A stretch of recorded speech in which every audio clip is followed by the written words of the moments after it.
Member for Saanich North and Islands. Thank you, Mr. Speaker.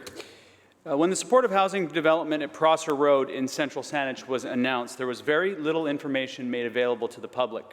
That was a month ago. I first heard about the project in the media at the time of the announcement and just had my first briefing this week. There are many questions still to be answered. For the last month, the fear and anxiety in the community has been increasing, and where information lacks, people are filling the gaps on their own. Every day, this government is losing ground, not just in the neighborhood, but also for the potential future residents of this project. This project was supposed to help marginalized people. Instead, the process has further stigmatized people who do not need more obstacles put in their way. We are not in the business. Thank you to the Minister of Social Development and Poverty Reduction. Appreciate it. Yeah, you're a minister.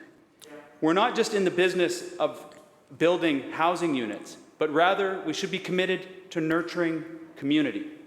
Our effort must be more than just buying hotels and dropping units in the ground. The government must do the difficult work of building neighborhoods. My question is to the minister responsible for housing.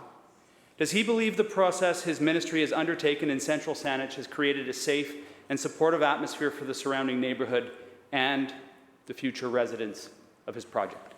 Attorney General.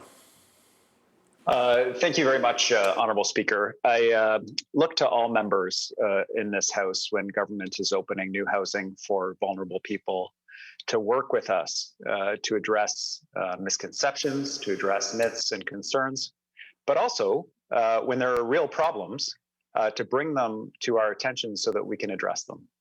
I don't pretend for a second that this is not incredibly challenging work and that there will not be problems. Sure, there will be problems, but all of us have to work together to address them. The member talks about building neighborhoods, building community. I heard in his 2-minute statement talk about even before a single person has been identified to move into this building, the impact that it is going to have on the surrounding community. The data shows really clearly, when you look at the most obvious metric about what an impact of a supportive housing unit would be, the impact on the value of housing around it, the price people are willing to pay to move next door to one of these units, the values are not impacted.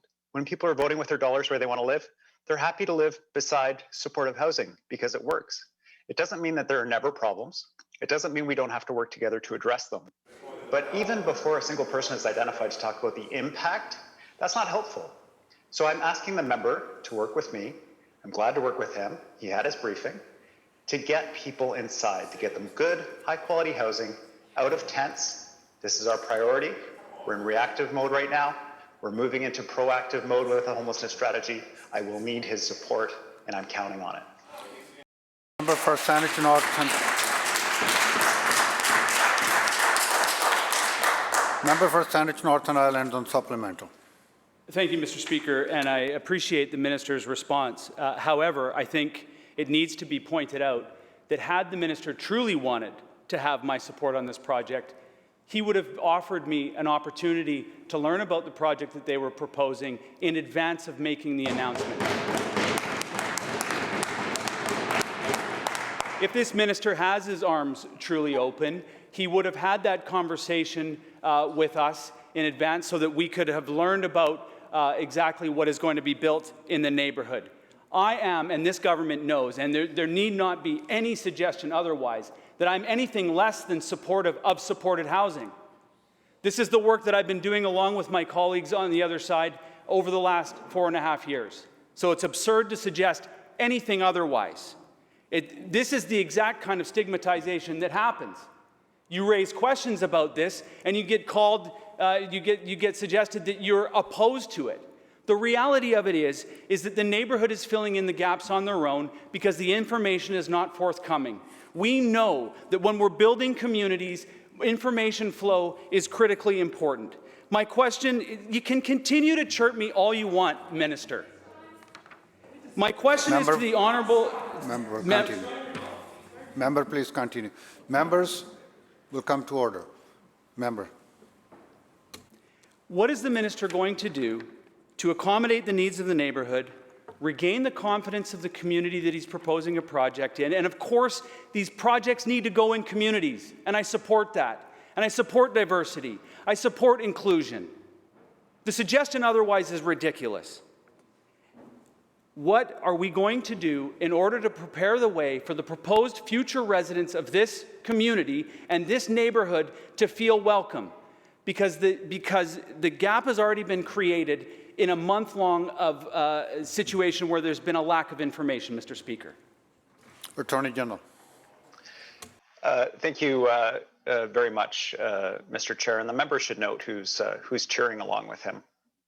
The members of the opposition who built this crisis, who said that addressing homelessness through units that they were providing, the units they were providing were mats on the floor.